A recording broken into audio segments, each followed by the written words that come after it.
So I'd say the most impactful internships I've had so far were with the Congressional Research Service last summer and the DC State Board of Education. Well, with the DC State Board, I was a policy fellow, so I was directly responsible with helping my supervisor design state standards, state academic standards for math, science, phys ed, everything like that. And I think it was really helpful for me because I want to go into education policy and education reform. So it's kind of direct exposure to what states are doing right now, which is very important when you're going into any kind of setting and you want to create change, is really understanding the history and where everyone's viewpoints are coming from. As for what I've learned about the workforce so far, I think it's really just having the ability to work with anyone's personality, because at the end of the day, we're all different people coming from different perspectives, and really being able to get the best result with everyone's personality. I think one of the things that I've learned is how to translate my academic skills and talents and things that I'm good at into the workplace. So I'm very organized and detail oriented and like things done a specific way, which is kind of difficult for some supervisors to adjust to, but also very helpful when they look at the quality of my work. So I think that that's probably one of the best takeaways that I've had so far about myself, like how to translate my academic skills to the workforce. Yeah, I think one of the great things that I've learned so far is that a mentor might not necessarily seek you out, but you should absolutely seek them out.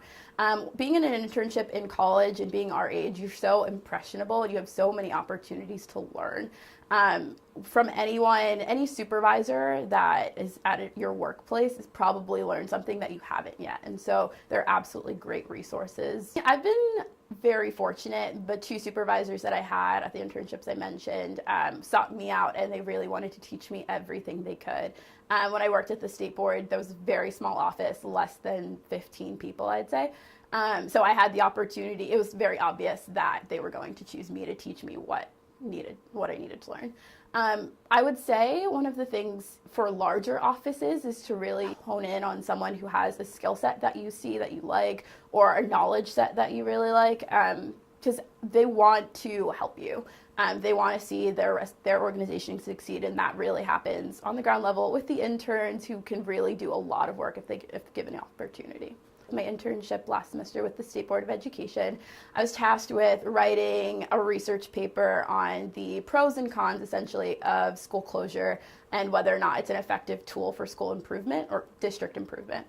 And it was a really overwhelming project for me simply because it was such a large topic, and I had to break it down, and I set benchmarks for what I wanted to get done each week, which was really helpful. But at the end of the day, I really had to ask my supervisor what she thought were going to be the main takeaways and what she really wanted to see, because if I went along with the entire project and then at the end it wasn't really what she was looking for, it's kind of useless.